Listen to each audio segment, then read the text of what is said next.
Une enquête est ouverte après la découverte tôt ce matin d'un double infanticide à Canfin, en Carambeau. 2 enfants âgés de 2 ans et demi et de 6 mois ont été retrouvés en arrêt cardio-ventilatoire. Les secours n'ont pas pu sauver les 2 fillettes.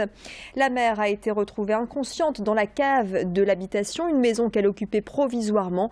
La jeune femme, âgée d'une trentaine d'années, a été transportée au CHR de Lille. Son pronostic vital est engagé. Le père, lui, a été entendu par la police. Pour l'heure, les premiers éléments amènent à penser à un double infanticide suivi d'un suicide. L'enquête déterminera le déroulé exact des faits. Ce matin, le maire de Falampin, la commune d'où est originaire cette famille, s'est exprimé. Céline Huret a recueilli ses propos. Je peux dire, c'est une famille, comme tant d'autres familles, je crois, qui aspirait à une vie tranquille et sympathique. La nature leur a donné, hélas, un coup du sort, puisque la petite fille était très gravement malade a priori. Je crois que ça a été le déclencheur de ce drame. Il n'y a aucun jugement possible dans ce cas-là, puisqu'arrivé à une telle extrémité, la douleur de cette dame devait être immense. Maintenant, moi, je pense aussi à son époux, je pense aussi à sa famille, à ceux qui l'entouraient. Je veux dire, ici, quand on en a parlé tout à l'heure au personnel communal, qui était déjà un peu au courant, je veux dire, il y a une espèce de transfert qui se fait au fond. Je pense que c'est pour tout le monde pareil. C'est une immense tristesse, voilà. Dans le reste de l'actualité de la métropole lilloise, 102 personnes ont perdu la vie sur les routes du Nord l'année dernière. Un lourd bilan qui ne cesse d'augmenter, soit 17 victimes de plus qu'en 2014 et 33 de plus qu'en 2013. En cause, l'alcool, mais aussi la fatigue. Et puis en hiver, la baisse de la luminosité est elle aussi accidentogène. Pour tenter de faire baisser le nombre de victimes, à Pont-à-Marc, la brigade de gendarmerie effectue des contrôles quotidiens avec une innovation, une application sur smartphone qui scanne les pièces d'identité des automobilistes. Le but étant de vérifier rapidement la validité des papiers. Image signée Clotilde Leguévac.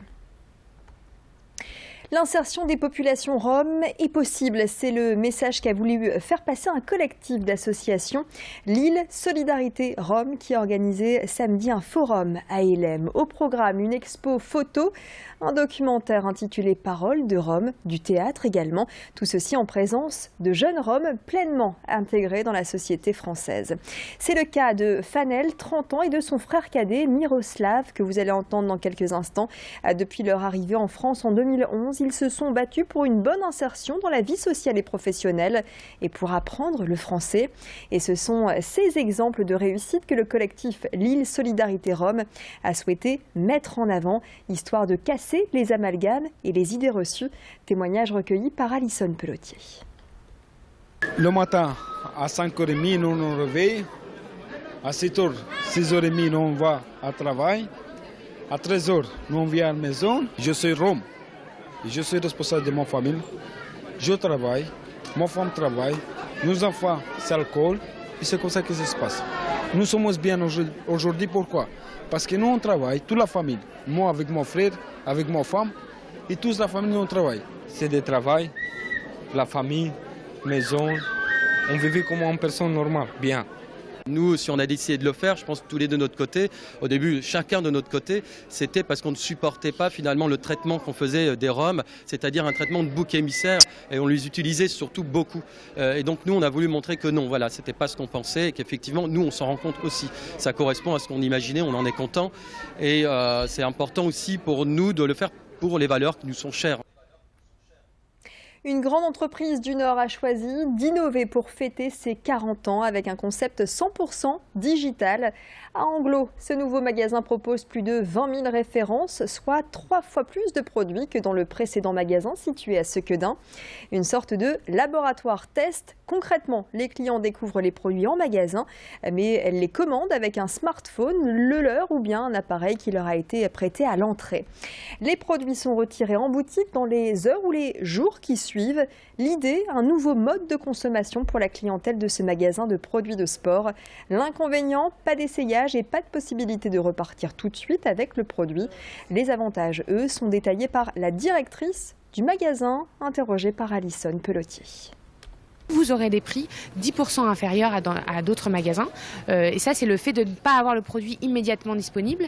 Ça se valorise et c'est 10%, c'est les 10% qu'on fait au moment des achats. Au niveau des équipes, on a fait des calculs.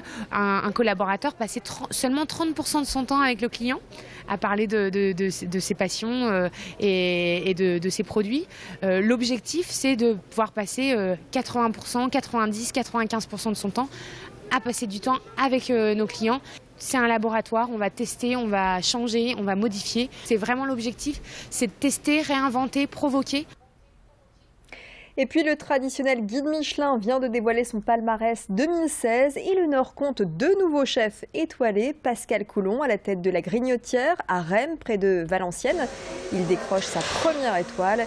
Et puis une étoile également pour Nicolas Pourcheresse, chef de La Table, le restaurant de l'hôtel La Clarence.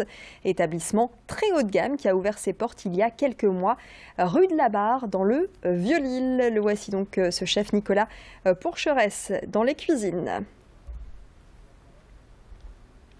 Et c'est la fin de ce flash. Restez avec nous pour les prévisions météo et l'infotrafic. Belle soirée à vous tous.